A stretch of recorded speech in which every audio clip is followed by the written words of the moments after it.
kwekagamu okutali kubi okuba nti amangu ago Allah tusembereza ate ibada eno. Alhamdulillah, tumwebaza Allah subhanahu wa ta'ala. Nakyo wano bangerisa wega nti netukoma okulaba ebiseera biddingana kitegeeza ffe kendeera buwangazi bwaffe kwewuunya nti bwetubanga twakamala Ramadani yakagwa ate okubanga tutandise okubuuza ku bikwata ku Ramadani eneddako kwegamba tusaba busabi Allah subhanahu wa ta'ala ayongere okubanga atuwa obulungi mu bulamu buno bwe tulimu. Okusooka kwa byonna okusembera kwa Ramadani buli lwesembera tegeeza kinene nnyo eri obulamu bw'omusiraamu, eri kugamba eri buli musiraamu yenna kiba kitegeeza kinene nnyo. Kisooka kya byonna nti tulina okwegayirira ennyo Allah, kisooka kya byonna abenga agututuusaako kubanga tulaba nti kisembedde naye wakyaliwo olugendo luwanvu nnyo okubanga tugutuukako. Nabo kitulina okusaba Allah subhanahu wa ta'ala abenga agututuusaako tusobole okubanga namwe tukoleramu ebirungi byetuteekeddwa okubanga tukola. Allah watakutuusiza ku Ramadani nabanga agikuyisizzaako obwo bulungi era buba bukuyiseeko oyinza okubanga toliddamu kuba nti okola ki obufuna paka lwoliyimirira mu maaso ga Allah subhanahu wa ta'ala. Waliwo omu ku basahaba ba Nabi Muhammad sallallahu alaihi wasallam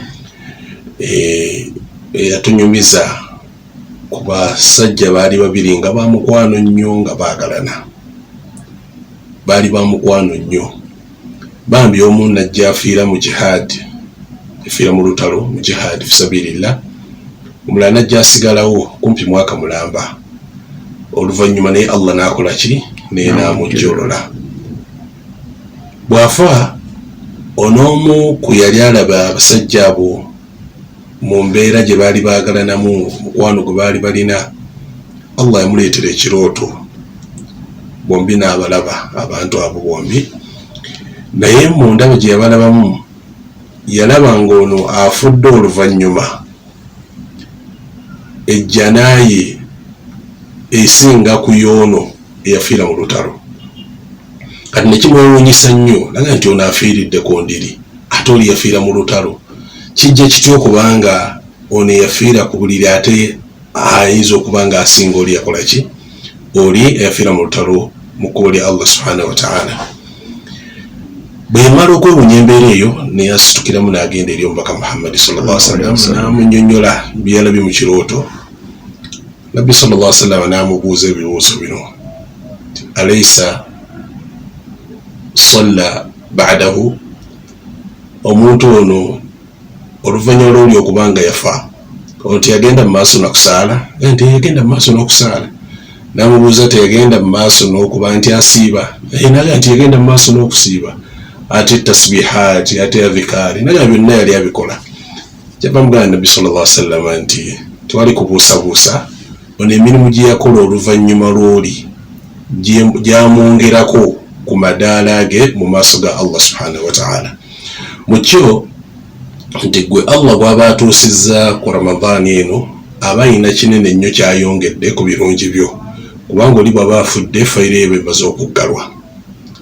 Kyo kitegeeza nti tekyali kirala kyonna kikola ki kyongerwamu okuggyako nga yakola sadakatu jaariya, yassaawo nti Allah wabanzijuludde ennyumba emugiraba nti mujjengamu essente zigenda okusiibulula abasiibi, mukinkolera obulamu bwange, obulamu bwammwe bwonna musigale nga munkolera omulimu ogwo. Oyo Allah subhanahu wa ta'ala asigala akola ki amuwa. Naye mu kitali ekyo oyinza okusanga nti bw'oba ofudde biba bikoze eki biba biwedde. Nabwe kityo nti omuntu agenda okusiba awala kyolina okusooka okusaba, saba Allah akutuuse ku mwezi ogwo, kyekisooka kya byonna. Ekyokubiri aleme gwe okutuusaako butuusa wabula akutuuseyo ng'oli mulamu, kubanga ayinza okukutuusaako ng'ate olwadde nga tojja kusobola kugusiiba. Kati saba Allah akutuuseeko ng'oli mulamu. Ekyokubiri, ekyokusatu bw'aba akutuusizaayo ng'oli mulamu ate era akusobozese okuba ng'okola emirimu emirungi. Leero oyinza okutuukako ng'oli mulamu ate n'otasobola kukolera mirimu mirungi, nagwo teguggwako nga toguganyuddwamu n'akamu.